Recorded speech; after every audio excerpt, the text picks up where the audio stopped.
अस्सलाम वालेकुम दोस्तों, उम्मीद करते हैं आप सब खैरियत से होंगे। वीज़ा स्टैम्प कंसल्टेंसी में मैं तमाम दोस्तों को खुशामदीद कहता हूँ। दोस्तों, बहुत से ऐसे जो सवालात हैं आजकल पूछे जा रहे हैं कि कनाडा के हवाले से जो नए दोस्त एप्लीकेशन अपनी सबमिट कर रहे हैं उनका क्या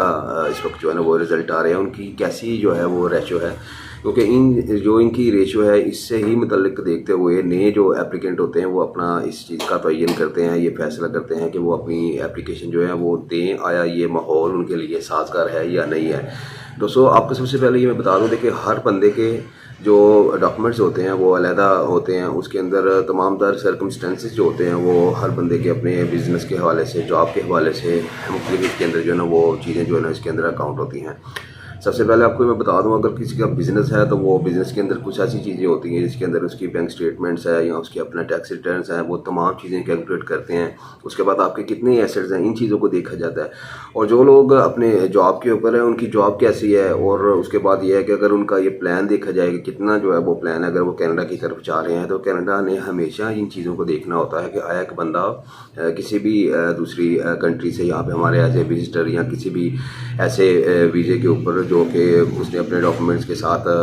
डिटेल्स वगैरह शेयर की है, वो आ रहा है तो आया वो एलिजिबल है कि नहीं है, आया वो हमारे यहाँ पे आके सरवाइव कर सकता है या नहीं कर सकता। वो ये तमाम जो चीज़ें होंगी सबसे पहले उसने वो देखनी है। अब बात हो रही है कि रेशो कैसी है।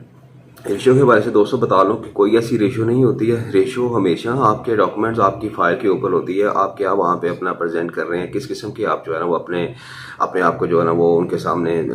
पेश कर रहे हैं। और आप हमेशा जो है उसको जब भी अपनी एप्लीकेशन देते हैं तो एक दफ़ा मैं हर एक जो भी दोस्त मुझसे कांटेक्ट करते हैं मैं उनको यही मैं उनको प्रेफर करता हूँ कि देखिए सबसे पहले आप अपने डॉक्यूमेंट्स को खुद जो है ना वो उसका मुआवजा करें, उसको अच्छी तरह वो देखें कि आया आपको क्या ऐसा लगता है कि आपके डॉक्यूमेंट्स के अंदर ऐसी चीज़ मौजूद है जिसकी वजह से एम्बेसडर जो बैठा हुआ है, इमिग्रेशन ऑफिसर जो बैठा हुआ है, वो इस चीज़ के ऊपर कायल हो जाए कि वो आपको जो है ना वो वीज़ा ग्रांट कर दे। जब तक आप अपने आप को खुद नहीं पहले चेक करेंगे, अपना मुआवजा नहीं करेंगे, अगर किसी के ऊपर सिर्फ ललाई कर देंगे तो फिर ये थोड़ा सा जो है ना वो मुश्किल हो जाता है। फिर आप वैसे तो वैसे अगर कहूँ ये लक की बात होती है अगर किसी को वीज़ा मिल जाता है, लेकिन सबसे पहले आपको अपने आप को भी वो देखना चाहिए कि आप क्या चीज़ जो है ना वो प्रेजेंट कर रहे हैं। एक तो रेशो की बात होगी। अब आ जाते हैं जनरल रेशो हो गया। अगर किसी के पास मिनिमम रिक्वायरमेंट के साथ उसके डॉक्यूमेंट्स हैं, मोस्टली जब जो लोग एक दो तीन किस्म के मैंने देखा कैटेगरी जो लोग अप्लाई करना चाह रहे हैं। एक तो वो लोग होते हैं जिनके पास किसी किस्म का कोई डॉक्यूमेंट्स नहीं होता,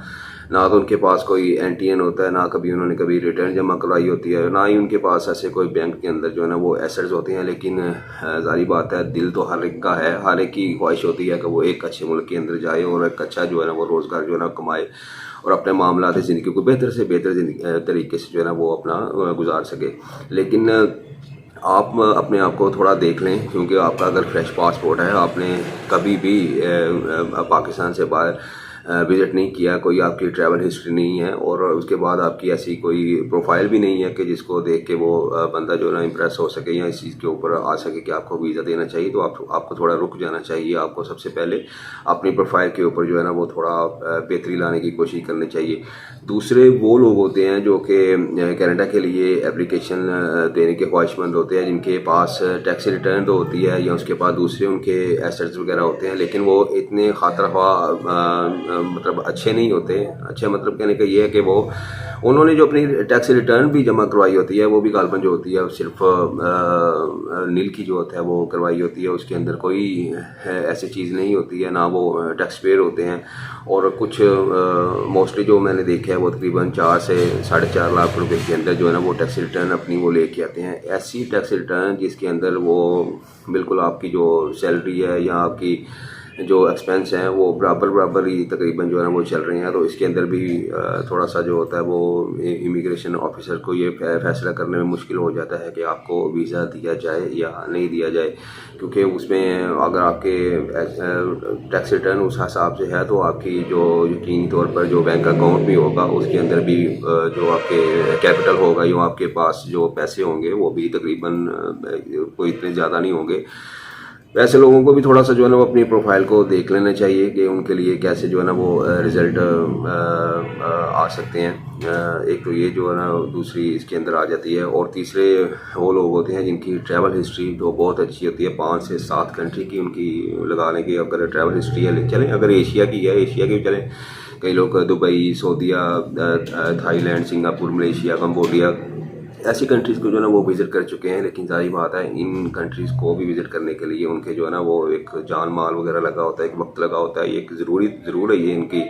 जो हिस्ट्री है ये अकाउंट होती है। और मेरे हिसाब से इनकी अकाउंट भी होनी चाहिए, क्योंकि इनका एक जेन्युइन जो है ना वो एसेट इसके ऊपर जो है ना वो लगा हुआ है। और ऐसे लोग जिनके पास कुछ ट्रैवल हिस्ट्री है उनको ये चाहिए कि ट्रैवल हिस्ट्री के साथ अपना जो उनके टैक्स रिटर्न है, जो उनके अपने मामलात ज़िंदगी हैं, जो टाइज़ इन्होंने पाकिस्तान के अंदर अपने शो करने हैं, जो इनकी फैमिली बैकग्राउंड है यहाँ पे, और उसके बाद अगर ये कोई अपनी प्रॉपर्टी के यहाँ पे मालिक हैं, कोई इन्होंने रेंटल कोई एग्रीमेंट वगैरह किसी के साथ कर सकते हैं, ये तमाम चीज़ें इन्होंने जो है ना अपनी हाईलाइट करनी है। इनके पास कोई गाड़ी वगैरह है, मोस्टली यही होता है कि आपकी जो टैक्स रिटर्न होती है जब आप एनुअली अपनी सबमिट करते हैं गवर्नमेंट ऑफ पाकिस्तान की अगर बात करें, तो उसके ऊपर आप तमाम अपने एसेट्स जो होते हैं वो डिक्लेयर करते हैं, हर चीज़ इसके ऊपर आप लिखते हैं।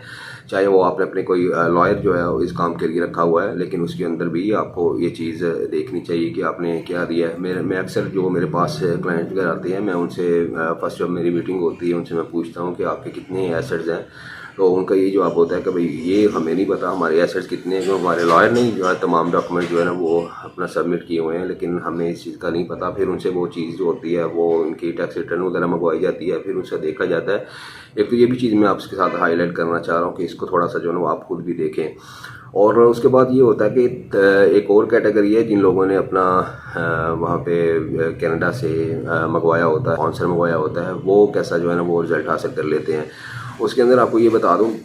हाल ही दिनों के अंदर मुख्तलिफ केसेस हमारी नज़रों से गुजरे हैं। इसके अंदर ये था कि कुछ लोगों ने किसी कंपनी से XYZ कंपनी से अपना तकरीबन 3 से 4 लाख रुपए का स्पॉन्सर भी वहाँ से मंगवाया था, और उसके बाद उन्होंने जब अपनी डॉक्यूमेंटेशन सबमिशन की थी और उसके ऊपर उनको वीज़ा नहीं मिला था, ठीक है, उनका बिल्कुल मैं आपको बता दूँ कि रिफ्यूज़ल ही मिला था। वो उनकी वैसी फ़ीस भी और उसके बाद उनकी जो ये इनविटेशन या स्पॉन्सर उन्होंने मंगवाया था उसकी भी जो उन्होंने अदायगी की थी वो तमाम का तमाम जो है ना वो उनका ज़ाया गया।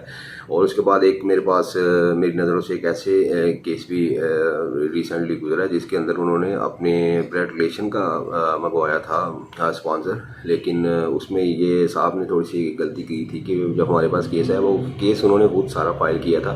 अब किस तरह उन्होंने प्रेजेंट किया केस, क्या उन्होंने उसके अंदर एप्लीकेशन के अंदर लिखा था या कौन से ऐसे डॉक्यूमेंट्स थे जो उन्होंने साथ इनविटेशन के सबमिट किए थे, ये इसमें थोड़ा सा एक मसला ये हो गया कि जब उनका रिज़ल्ट आया तो उसके अंदर तकरीबन 2 से 3 जो उनके अंदर सेक्शन थे रिफ्यूज़ल के, उन्होंने वो लगाए हुए थे। अब वो जो उन्होंने रिफ्यूज़ल के वहाँ पे सेक्शन लगाए हुए थे उसमें ये वाज़ेह तौर पर लिखा हुआ था कि आपके जो रिलेशन है, जो ब्लड टाइज हैं, आप अपनी सिस्टर को जो है ना वो बुला रहे हैं। हकीकी उनकी जो थी वो सिस्टर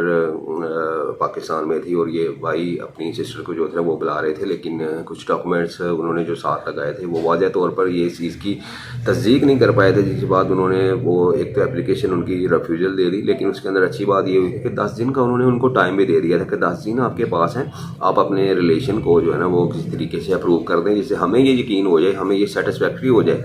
कि वाकई जो है ना वो आपका जो है ना वो अपनी उनके साथ जो है ना वो अपनी सिस्टर के साथ हकीकी जो रिश्ता। अब उसके अंदर अब क्या चीज़ लगाते हैं, उसमें मुख्तलिफ चीज़ें हैं जो उन्होंने पहले नहीं लगाई थी, जो उन्हें लगानी चाहिए थी। इस वजह से जो भी आप ये अपनी एप्लीकेशन करते हैं इसको जो है ना वो मुकम्मल तौर पर देख लें किस तरह जो है वो आपने करना है, या किसी ने अगर काम किया है तो उसके अंदर वो देख लें किस तरह उस बंदे ने जो है ना इस एप्लीकेशन को अंजाम दिया, ताकि